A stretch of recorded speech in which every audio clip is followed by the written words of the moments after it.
months. So I actually work out a lot. I box 3 or 4 days a week with a trainer.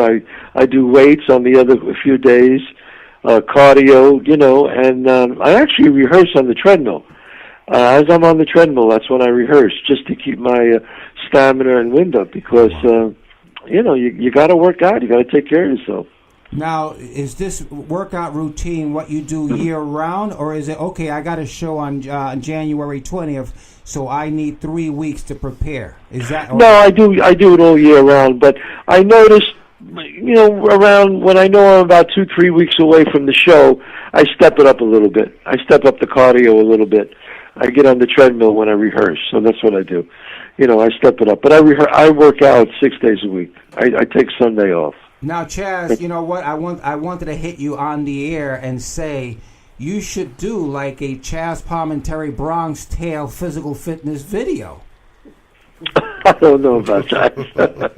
I think that would be great. People here in the people in the I don't know. They're all nodding their heads over here. I never thought of that. But, we got a few. I'm just so excited to do the show at the Huntington Theater, at Paramount in Huntington. That I love that place. It's such a great venue, and they have a great nightclub there. They have the Speakeasy. Yes. At the end of the show, you can go to the Speakeasy.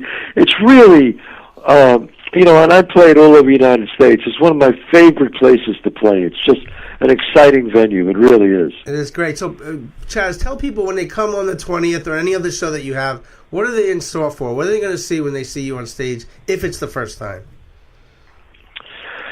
Well, they're going to see me. They're going to see an actor who probably they never saw him do certain things, like play a 9-year-old boy, play a 17-year-old boy, play Lorenzo. They've seen me play Sonny, but I play Eddie Mush and Frankie Coffee Cake and Jojo the Whale and Tony Tentatu, and I play everybody. So, and I did this before anybody ever did it, and that's, like I said, that's what Robert De Niro saw. That's what everybody was going crazy when they saw it, and I got offered over $1 million for the playwrights and the film rights.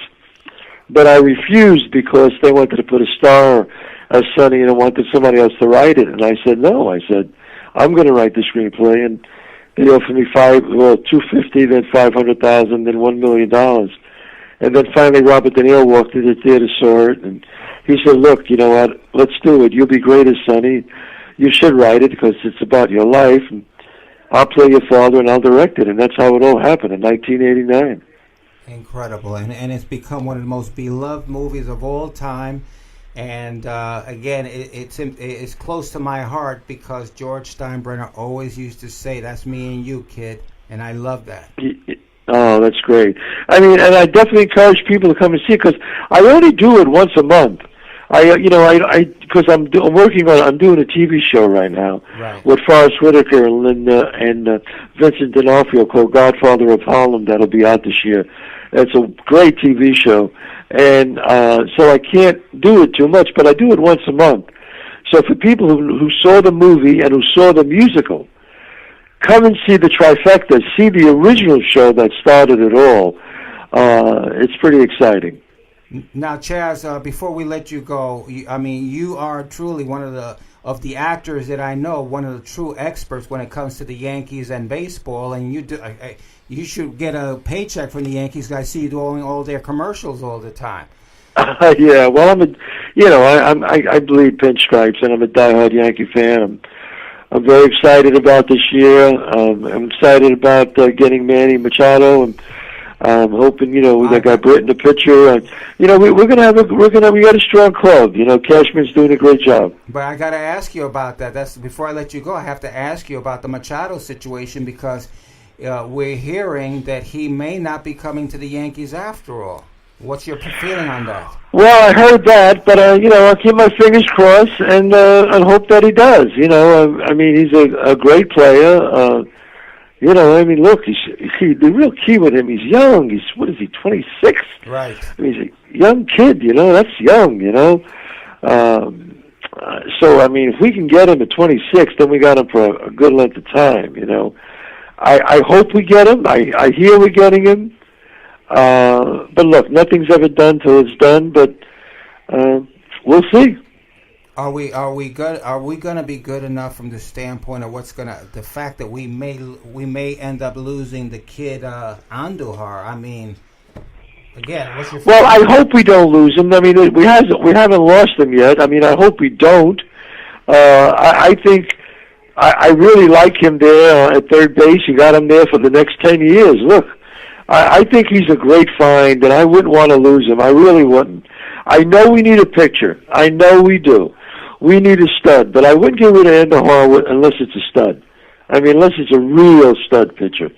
Otherwise, I'm not getting rid of him. I'm really not. I'm just not going to do it. Okay, you know? Well, listen, we're going to have you back on when you get ready to do your new series, and I can't wait to see it. I love Forrest Whitaker. He's good people. You're great people. Yeah, great people. It's really about in the 60s when Martin Luther King and also Muhammad Ali and Malcolm X, and it's just a wonderful, wonderful writing. It's called The Godfather of Harlem. It'll be out September. It's really exciting. Are you doing any of the writing in this, Chazz?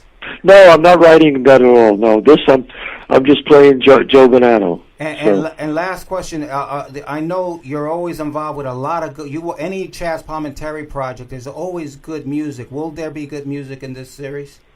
Oh yeah, well, just like that music you played. You know, I'll be there. Music from the '60s, Motown. It's going to be great. Really is. Chazz, you know we love you here in Long Island and everywhere else, and thank you so brother. very much for being on. All right. Thank you very much. See you at the Paramount. Okay, see you bye. at the Paramount. Bye.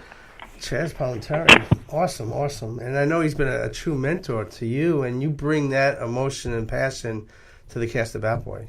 Well, you know what? Chazz has done what I wish I could do a fraction of. You know what I'm saying? And he inspires me. Every time I'm on that stage, I'm thinking about Chazz. Right. And I'm thinking about the aspect of how he goes and the way he does that play. Right. I mean, I've seen it 10 times, and each time it's different. Right. Because he's always dealing with the emotion of where he is that day and how that character is coming across. And, you know, and that's what happens in our play. Right. Because we've done it 5 times, right. And there's always a different sector to it. So. Right. Well, you bring that emotion, that passion, that experience to the whole cast. I want to thank you for that. But that's because I get pissed off with you all the time. I know, and there we go. There we go now. All right. I'm giving you a compliment. You can come at me right away. But we just did a sold-out, standing room only.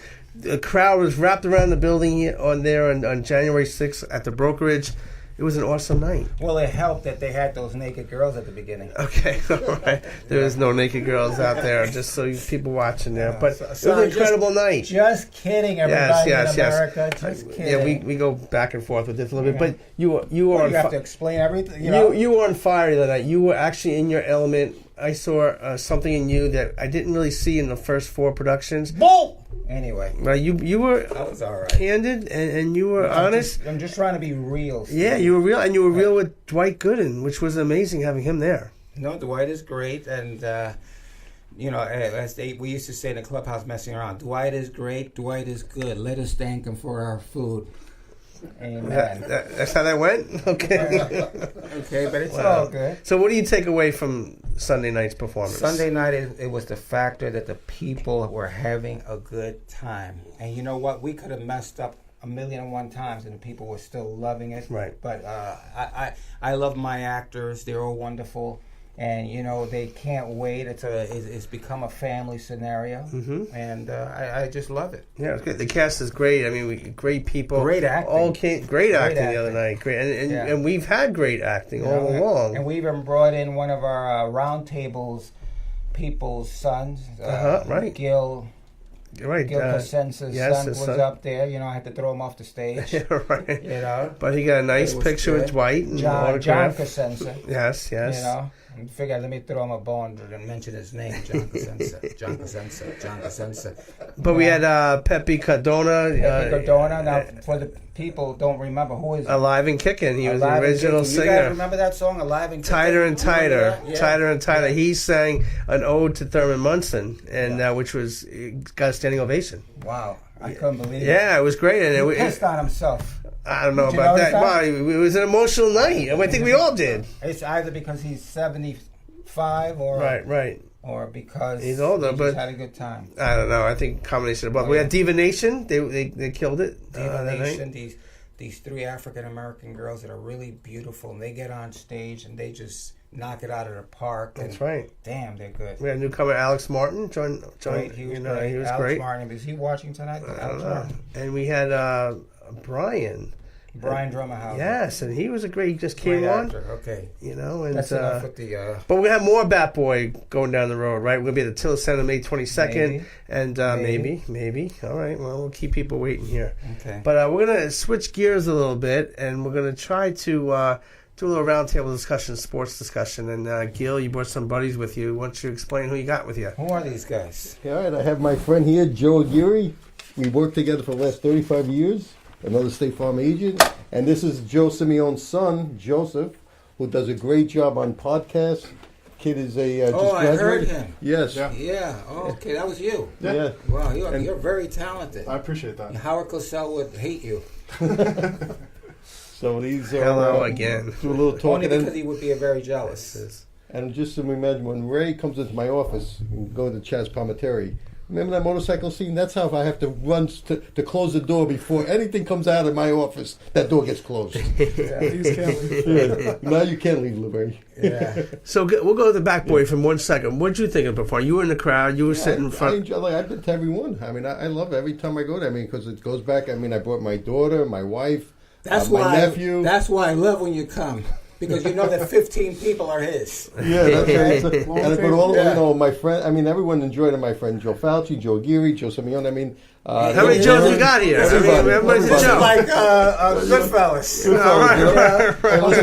I enjoy. I mean, I could see that show like once every week. I mean, I love it. You know, I mean, we should do it every week. Do it every week. What do you think? You know, and the Marshmallow guy was great. Oh, the Marshmallow, he killed it. He was fantastic. And the Marshmallow man was very talented because he was doing PowerPoint. He was doing a decathlon. You know? Yeah, the Marshmallow man was great. See that? And I enjoy. I mean, look, anytime with the Yankees in the 70s, like I like to talk about the Yankees of the 70s and not really as much. Doc? No, that's Howie. We got Howie on the line. Howie's on the line. That's Howie. Yeah. Okay. We're doing a roundtable discussion. How are you there, sir? Yeah, the line's a little crackly though. Okay, thank you. Hello? Can you hear us? Hi, Howie. I hear you. Okay, this is Reach Out with Ray and Steve. We're doing a little roundtable sports talk here. Tell our listeners and viewers out there a little bit about yourself. Yeah, I don't know if you can hear me because the line is crackling, but it's my 40th year in the business. Be entering my 21st year as official scorer, and written 8 books and tried to make a living out of it, and met some great people along the way, including Ray and a number of other great baseball people, so it's been a rewarding experience.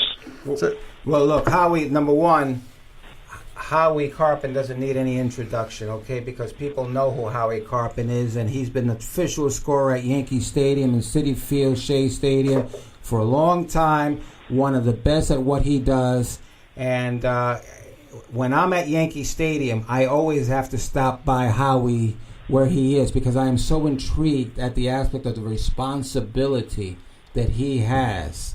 The only thing I'm going to say to you, Howie, is that you're lucky you're not in the Billy Martin era where he would have called you and started cursing you out.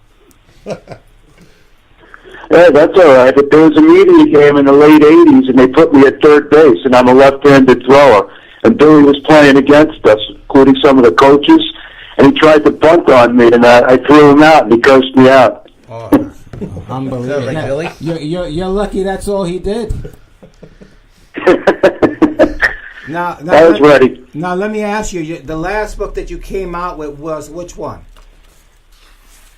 That was a hockey book, and I have another hockey book coming out next month on the New York Rangers. It's a look back at 40 years ago. One of the teams that the fans really fell in love with. There was the team upset the Islanders before the Islanders went on their run, and the Rangers made the final, and they were a big surprise to even get to the final, and won the first game and then lost in the final. But to this day, that team remains beloved.